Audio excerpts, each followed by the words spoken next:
Today I'm going to be going out on a portrait shoot with my friend Julien, who is also a professional portrait photographer. I'm going to be shooting with our friend Les around the streets of Berlin here, and we're going to be sharing with you guys some of our favorite tips or some of our top tips when it comes to getting nice, sharp images, no matter what camera you happen to use.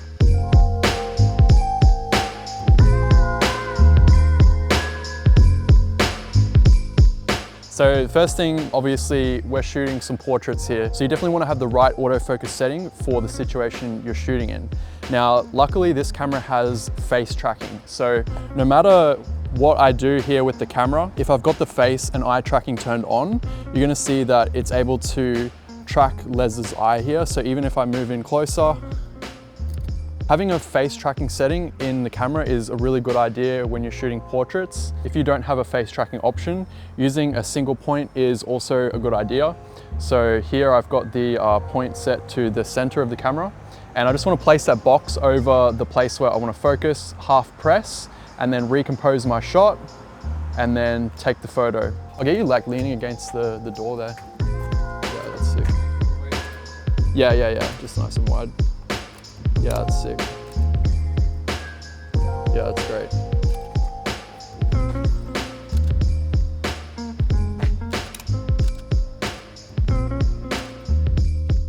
Can you maybe do like a bobbing down like thing just against the wall? Yeah.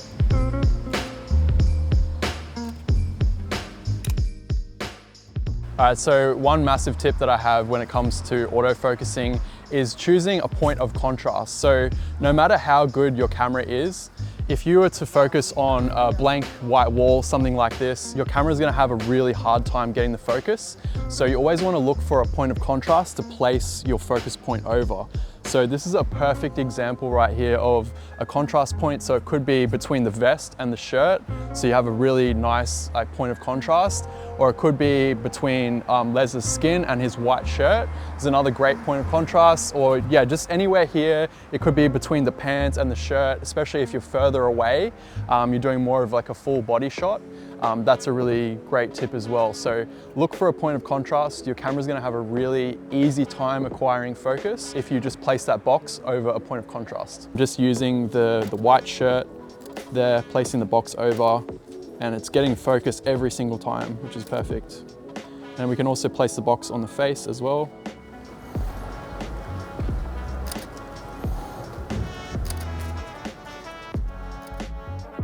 One really important thing, and a mistake that I see a lot of photographers making, is that once they've half pressed the shutter and they get their focus, sometimes they'll have the model slightly move, like so, you know, maybe you're changing up the pose and you might like lean down like this, something like that. Or if I move the camera back and I don't refocus, the image is going to be slightly out of focus. So you just have to make sure, if you're using single autofocus, that you keep updating your focus, you keep refocusing every time you make little adjustments of the pose or of your distance between the camera and the model. So I'm going to show you now, basically I'm just going to keep refocusing over and over again. So each time that I change the distance between the model and the camera, so if you want to take a step forward, yep, so we'll just refocus again, refocus again, refocus again.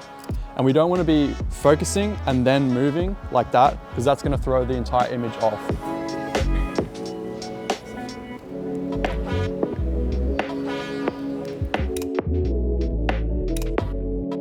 So I know not everyone has an autofocus camera or an autofocus lens. So I have my friend Julien here, and he has a manual only camera. So yeah, that's a Leica M10 and it has no autofocus. So I have to do everything by myself, manual focusing.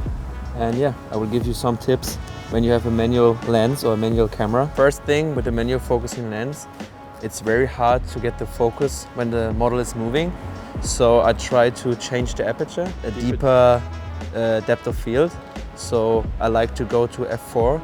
So I still got some blurry background a bit, but it's still easier to focus than on 1.4 or f2. When you have the picture in frame and sharp and the model is moving, try to move with the model so you keep the same distance so that you don't have to refocus all the time. So when the model is coming forward, you try to move with the model, and then with f4 or f5.6 it's easier to get the model in focus.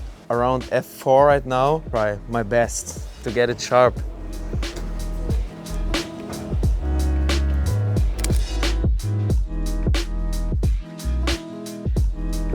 Stay there.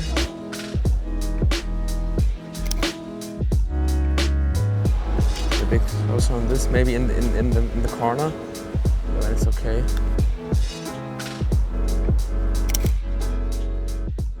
The next thing, a lot of cameras have focus peaking and focus zooming.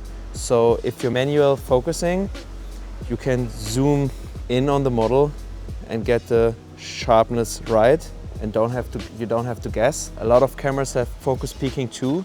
So around the sharp areas will be a red, white or yellow outlining. So you see what's in focus and what is sharp.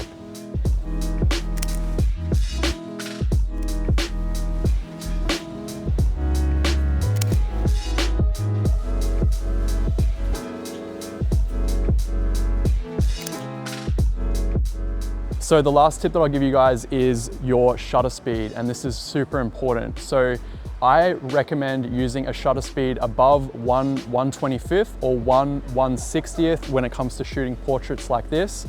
When it comes to anything with fast movement, so if I had Les like running towards the camera, or if I was shooting like a car on the street, something really like that had a lot of motion to it, I'd want to use above 1/1000th of a second. So this is something that I see a lot of the time. You can have your autofocus settings completely perfect, but if your shutter speed is too slow, if you're shooting on 1/30th of a second or something like that, your photos are going to be blurry no matter how good your autofocus is. So I'm going to shoot some photos now at a really slow shutter speed, just to give you guys like an idea of what it looks like if your shutter speed is too slow. So you can like move around a little bit as well if you want to.